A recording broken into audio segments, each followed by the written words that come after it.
दोस्तों नमस्कार। मुझे इस बात का अंदाजा है कि आप इस खबर को नजरअंदाज कर देंगे या फिर उतनी अहमियत नहीं देंगे जितनी रोजमर्रा की जिंदगी में आप सोशल मीडिया पर तैरते हुए ट्रेंड्स को देते हैं। क्योंकि नीट यूजी 2024 की परीक्षा के बाद आप, हम और आपका हारा हुआ बच्चा या तो अगले साल की परीक्षा के लिए तैयार हुआ होगा, नीट यूजी 2025 की एग्जाम में अपीयर हुआ होगा, या फिर उसने इस रास्ते से अपने आप को हटा लिया होगा। क्योंकि यह डगर कठिन तो थी, लेकिन कठिन होने के साथ साथ यह डगर भ्रष्ट भी थी।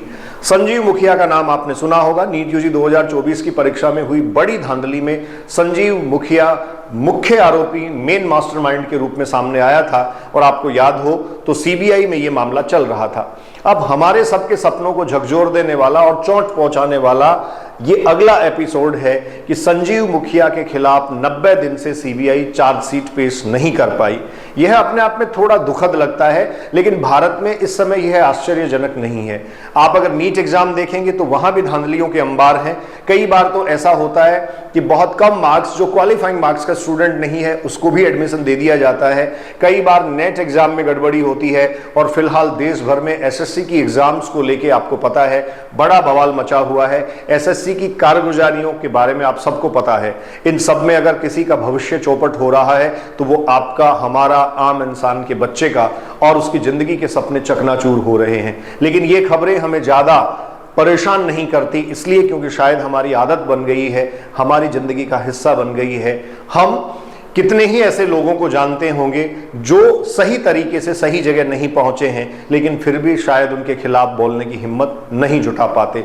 संजीव मुखिया जैसे लोगों ने भी हजारों डॉक्टर आज तक बनाए होंगे, या फिर अलग अलग पेशों में अलग अलग आला अधिकारी संजीव मुखिया जैसे लोगों के द्वारा या उनकी सहायता के द्वारा बने होंगे, जो अब राष्ट्रवाद के नाम पे या धर्म का झंडा उठाए कहीं ना कहीं नैतिकता की बात जरूर कर रहे होंगे, लेकिन शायद हम उन सब के खिलाफ खड़े नहीं हो पाते।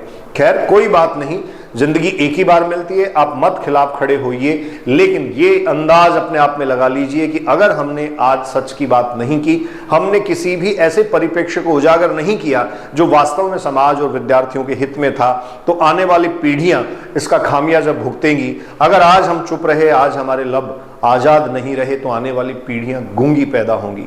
आपकी जानकारी के लिए बता दूं, 5 मई 2024 को जो नीट का एग्जाम हुआ था, इस एग्जाम में धांधली की बात थी। सुप्रीम कोर्ट तक मामला पहुंचा। रीनीट को लेकर बहुत सारे सवाल खड़े हुए, बहुत दिनों तक बहस चली, और इतिहास में पहली बार ऐसी बहस जिसको सबने लाइव देखा, जिस बहस को सुप्रीम कोर्ट में सबने लाइव देखा।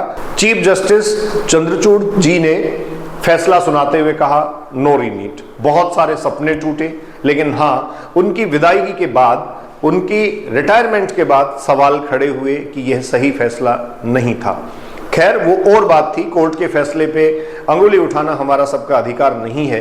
वहां किस तरीके से तथ्यों के साथ फैसला दिया गया, इसका ज्ञान और इसकी समझ मुझे और आप सबको कम ही है। लेकिन अगली बात मैं आपको बताऊं, इस क्रम में सबसे पहले 1 जुलाई 2024 को सीबीआई ने कुछ लोगों को, मतलब करीब 13 लोगों को हिरासत में लिया और उनके खिलाफ चार्जशीट दायर की। फिर क्रमानुसार ये ऐसा होता चला गया। जुलाई के बाद अगस्त, नवंबर, सितंबर और नवंबर के महीनों में लगातार बहुत सारे आरोपियों के खिलाफ चार्जशीट दायर होती रही, और अब तक 49 आरोपियों के खिलाफ आरोप पत्र या चार्जशीट दायर हो चुकी थी।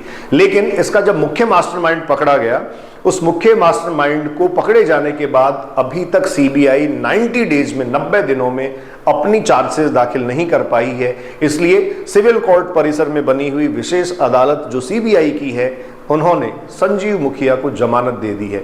जमानत पर बाहर आया संजीव मुखिया क्या खेल रचेगा, या जमानत पर बाहर आया संजीव मुखिया कितने ही ईमानदार और कामगारों के हौसले तोड़ देगा, इस बात का अंदाज आप खुद लगा सकते हैं। हमारी व्यवस्थाएं लचर तो हैं, लेकिन हमारी व्यवस्थाओं को खोखला भी कर दिया गया है। इस बात की समझ आप सबको हो जानी चाहिए। आने वाले समय में एक एक पद के लिए, एक एक नौकरी के लिए, एक एक रोजगार के लिए पीढ़ियां और आने वाले बच्चे तड़पेंगे, उनको बड़ी परेशानी होगी, क्योंकि आज ये जब जो सिस्टम में चल रहा है ये हमारी प्राथमिकता नहीं है, ना आम आदमी की प्राथमिकता है, ना सरकारों की प्राथमिकता है। और सबसे ज्यादा दुखद बात तो यह है कि यह प्राथमिकता हाल ही के मीडिया की भी नहीं है। ये जो खबर है एक ही दिन पुरानी है, लेकिन आपको किसी भी बड़े मीडिया हाउस में, टीवी चैनल्स पे इस पे डिबेट और इस पे बातचीत नहीं मिलेगी। आपको किसी भी बड़े समाचार पत्र में फ्रंट पेज पर यह हेडलाइन छपी हुई नहीं मिलेगी कि नीट के आरोपी और बहुत सारी परीक्षाओं में बहुत सारे लोगों को फर्जी तरीके से पहुंचाने वाले संजीव मुखिया को जमानत दे दी गई है। मैं एम बलडोदिया अभिव्यक्ति के माध्यम से आपसे मुखातिब हो रहा था। लड़िए, लड़ते रहिए। लड़ना कभी कभी आपको जिंदगी में सही वजूद की पहचान करवाता है। Enjoy your life, be safe, thank you.